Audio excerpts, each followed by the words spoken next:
All praises to Yahweh, Bahasham Yahweh Shai, Bahasham Rakakwadash. Double honors to the elders and the apostles of Great Millstone. Salutations to all the true sincere brethren around the four corners, pushing out this purified truth, cleansing this wicked defiled kingdom with the word, and to the rest of the church who believe as well. The water to Yahweh Shai, because without him, none of this would even be possible. All right? So this is 1 Corinthians 14 and 28. But if there be no interpreter, let him keep silence in the church, and let him speak to himself and to God. Now we live in a time where everyone seems to be an interpreter.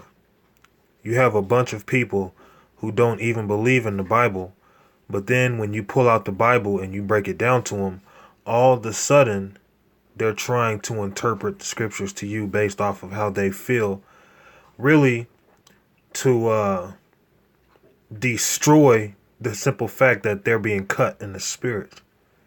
Okay? Because for you not to believe in a book, but then at the same time try to defend yourself using a book you don't believe in, is just total nonsense. Many people claim that God's dealing with them. Many people claim that God is only love. God is peaceful. He's dealing with everybody. He loves everybody. All right? That is your own interpretation. Matter of fact, let's jump back to 26 on that. That's where I should have started in the first place. 1 Corinthians 14 and 26. How is it then, brethren, when ye come together, every one of you hath a psalm, hath a doctrine, hath a tongue, hath a revelation, hath an interpretation? Let all things be done in edifying. So this can be in a sense of wicked or righteous. Now, you have those in wickedness, they claim to have interpretations. They claim to have some kind of revelation from God. But really, they're coming with a whole different song. All right? One thing about the body of Yahweh Shai, we speak a lot of the same things. There's even lessons that I may have wanted to do, and another brother just does it. And then if I did it, somebody will be thinking, well, this brother's copying videos. But no, it's not even the fact that brothers are copying each other, but the Spirit of the Lord is literally making all of us in one agreement when it comes to the doctrine. But people of this world, they have their own doctrine. They have their own interpretation. They have their own instrument that they're playing. Okay? The Lord's not dealing with them. If any man speak, if any man speak in an unknown tongue, let it be by two or three, at most by three. Or let me start over. If any man speak in an unknown tongue, let it be by two, or at the most by three, and that by course, and let one interpret. So what's that unknown tongue? It's nothing deep or mystical. All right? But if you're speaking another language, don't speak another language if no one is going to understand what you're saying. That is not edifying. Okay? If you are, speaking English if you are speaking English to someone who speaks fluent Spanish, okay, you're speaking in an unknown tongue. So really what you're saying really can't take its course. All right? But if you had someone who can interpret what you're saying, all right, and it says here, let it be by two or at most by three, all right? If you're speaking the unknown tongue, allow someone to be there to interpret what you're saying, all right? And you have a lot of people based off of making their own doctrine. No one really knows what they're saying. You have people who say that God is only love, but that is their own doctrine, because when you flip the pages in the Bible, you really can't come across something that really proves that foundation, which is no foundation at all. Okay? So, if any man speak in an unknown tongue, let it be by two, or at most by three, and that by course, and let one interpret. But if there be no interpreter, let him keep silence in the church, and let him speak to himself and to God. So if there's no one to interpret what you're saying, there's really no need to even speak on it. Because what? The Lord's not an author of confusion. And a lot of people, they do cause confusion based off of these doctrines they come up with. The earth is flat. You know, the so-called white man and the rest of these heathen, they can be saved. Why does it matter who Esau is? Let's just focus on Israel. You know, things like that. All right? But that is not in the Bible, and the scriptures tell you in 2 Peter's 1 and 20 that this is no private interpretation. All right? But you have a lot of people out there who have their own private interpretation. It's off of how they feel.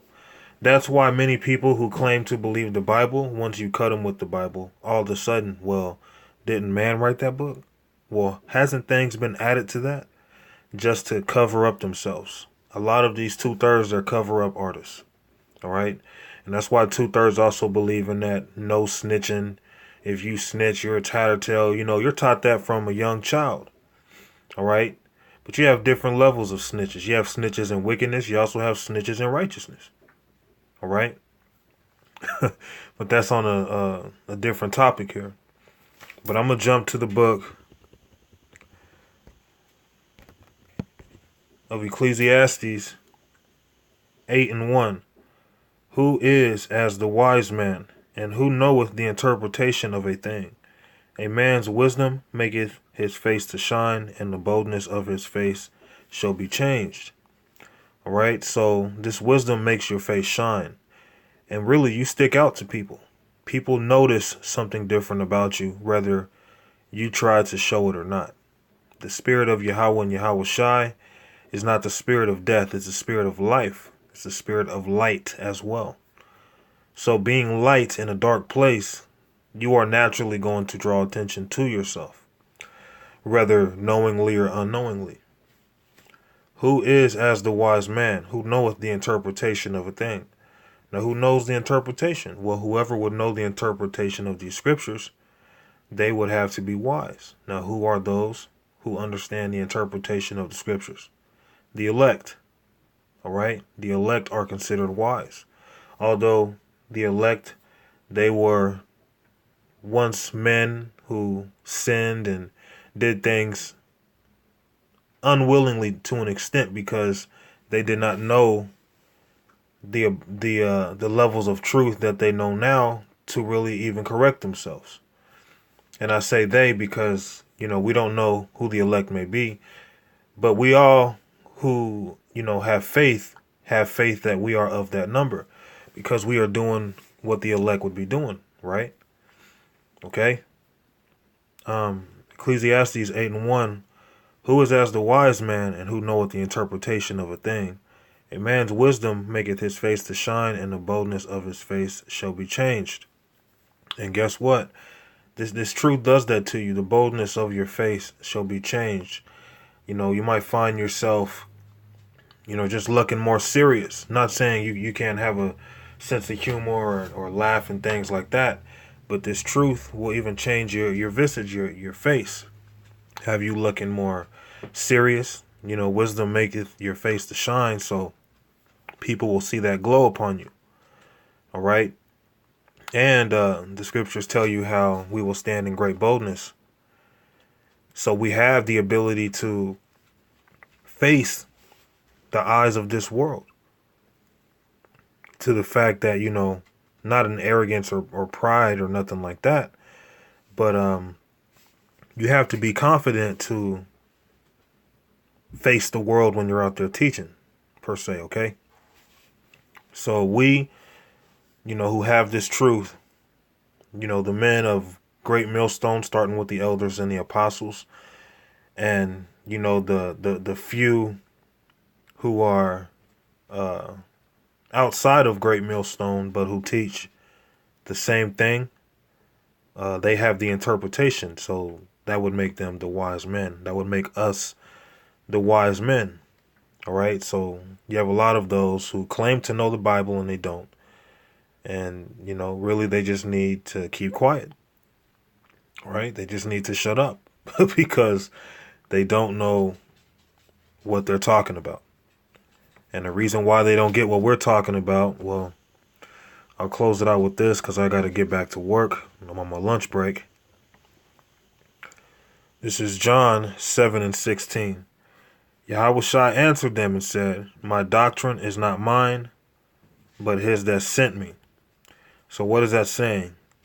The doctrine that we teach is not of this world, and that's why many cannot understand it, and that's why many fight against it. So be it. All right? So just keep the faith, keep believing, keep pushing this word to the men out there who are sincerely trying to do their best to serve Yahushua. Since at this time, typically, we don't necessarily know who the elect is, but we go off of a man's fruit. Okay?